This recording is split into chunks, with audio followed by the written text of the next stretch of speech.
Salut, c'est Anne Arteris. Aujourd'hui, je te fais une nouvelle vidéo au sujet du mensonge et en particulier, comment est-ce que je peux faire pour arrêter de mentir.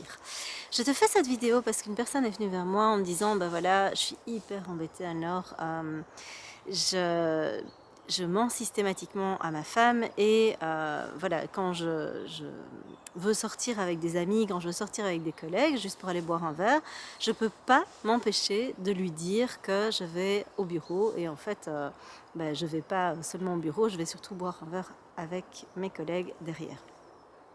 Et donc cette personne était vraiment hyper embêtée parce que doublement, la première chose c'est qu'elle s'est rendue compte qu'elle mentait et que c'était vraiment pas confortable du tout au niveau de son estime d'elle. Voilà, c'était compliqué de se dire qu'en fait il trafiquait la réalité pour essayer de s'aménager un temps de liberté.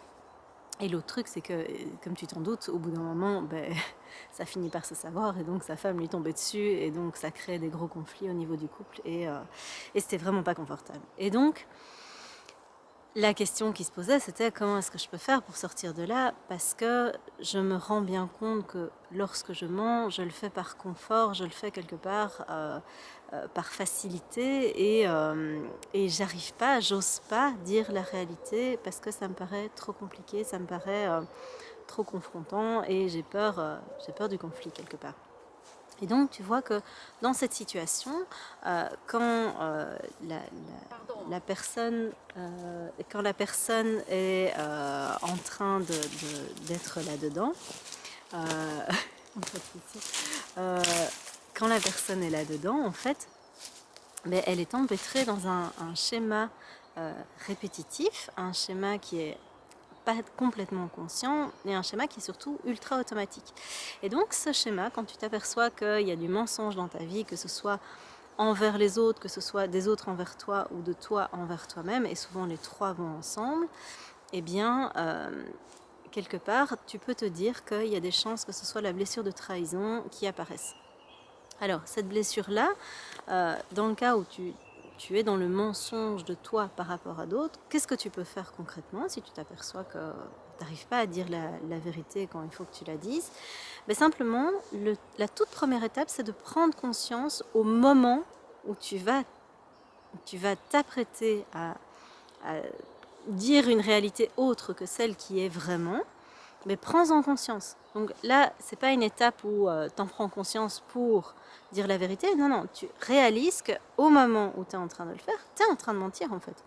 C'est pas je vais faire comme si c'était normal ou non. Là, je prends conscience que entre A, ce que j'aimerais faire et B, ce que je fais réellement, il y a un écart entre les deux sont par accord et donc en fait l'idée c'est vraiment le tout premier truc, c'est prends conscience de ce que tu es en train de faire. Et quand tu en prends conscience, demande-toi mais pourquoi est-ce que je suis en train de faire ça? Qu'est-ce que j'essaye d'avoir comme bénéfice en faisant ça? Il y a toujours un bénéfice. Donc essaye de repérer le truc que tu essayes d'obtenir en mentant. Et donc, une fois que tu vas prendre conscience de ça, par exemple ici, ça pourrait être, je cherche à avoir, je sais pas, j'imagine, plus de liberté.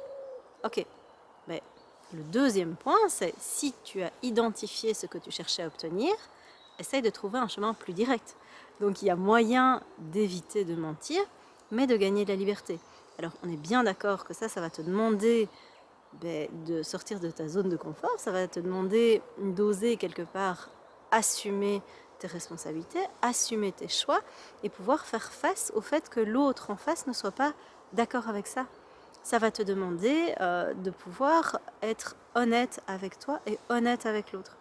Et donc, tu vas voir que ce que tu crains quand tu mens, c'est-à-dire le conflit, c'est-à-dire l'opposition, de devoir te justifier, etc., de toute façon, si tu pars dans le mensonge, il y a des grandes chances que tu l'obtiennes.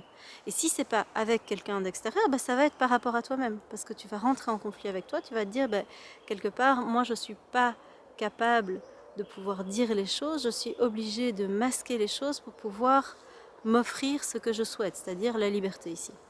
Donc la deuxième chose, c'est vraiment pouvoir te demander, mais quel est le chemin le plus court pour obtenir ce que je souhaite? Et c'est pas forcément le mensonge parce que quand tu mens, tu vas prendre un détour en fait. Tu veux la liberté, au lieu de directement annoncer la chose, en fait tu fais un espèce de détour complètement foireux qui va te retomber dessus. Donc en fait, ça c'est pas le chemin le plus court. La troisième chose que tu peux faire, c'est voir, et ça c'est probablement la chose la plus compliquée, c'est voir ce qu'il y a en dessous du mensonge. Si tu mens à une autre personne, c'est pour éviter quelque chose, c'est pour obtenir quelque chose, donc ça c'est ce qu'on vient de dire avant, c'est pour éviter par exemple le conflit, c'est pour obtenir de la liberté, mais en dessous. Pourquoi vraiment est-ce que tu dis pas, pourquoi est-ce que tu n'oses pas avoir une vraie discussion avec l'autre? Pourquoi est-ce que, quelque part, tu ne rentres pas dans le vif du sujet? Ici, la discussion, il s'est avéré qu'en fait, cette personne me disait, ben voilà, la vraie question, celle qui est cachée en dessous de je mens à ma femme pour aller boire un verre avec des collègues, c'est vraiment dans ce couple, est-ce que ça a encore du sens quelque part que je sois dans ce couple? Est-ce que ça a encore du sens que ce que je vis avec ma femme, ben, je continue à le vivre parce qu'en fait je m'aperçois que je vais boire des verres avec les collègues, entre autres pour ne pas rester avec elle, et c'est là que ça pique généralement, c'est parce que tu t'aperçois que ces comportements, tu les mets en place pour éviter quelque chose qui est souvent caché, c'est-à-dire qu'il y a un moment quelque part où en dessous tu te mens à toi-même. Tu es en train de te dire non mais en fait si je fais ça dans cette réalité-là ici au-dessus en surface, si je vais juste boire des verres avec mes collègues et qu'en fait je baratine un peu, c'est pas grave. En dessous, il y a un truc qui est un petit peu plus lourd, un petit peu plus profond, qui est, ben, en fait, je fais ça parce que je suis mal, je suis juste hyper mal et j'ose pas, j'arrive pas à me positionner par rapport à ce couple. C'est compliqué pour moi de faire un choix entre est-ce que je reste, est-ce que je pars, ou simplement de regarder en face où est-ce que j'en suis. Et donc, c'est vraiment ce que je t'invite à faire comme trajet. Le premier truc, donc, tu prends conscience du moment où tu es en train de mentir, parce que c'est pas forcément conscient. La deuxième chose, c'est de pouvoir te dire, ok, qu'est-ce que je cherche à obtenir ou qu'est-ce que je cherche à éviter et essayer de trouver un chemin plus court parce que le mensonge est un détour. Et donc la troisième chose, c'est va regarder en dessous du mensonge, qu'est-ce qui s'y trouve et qu'est-ce que tu cherches vraiment à éviter, qu'est-ce que tu n'oses pas regarder à l'intérieur de toi, qui est quelque part ton mensonge à toi, c'est un mot un peu fort, mais ton aménagement de la réalité pour ne pas voir quelque chose qui te fait souffrir et que tu essayes probablement d'éviter. Voilà. Si la blessure de trahison t'intéresse, je fais un live le 12 mars à 20h sur Zoom. Je te mets le lien où tu peux t'inscrire ici en dessous dans la description. N'hésite pas, si tu as aimé cette vidéo, à la commenter, à la partager, à t'abonner si ce n'est pas déjà fait. Je te dis à très bientôt pour une nouvelle vidéo.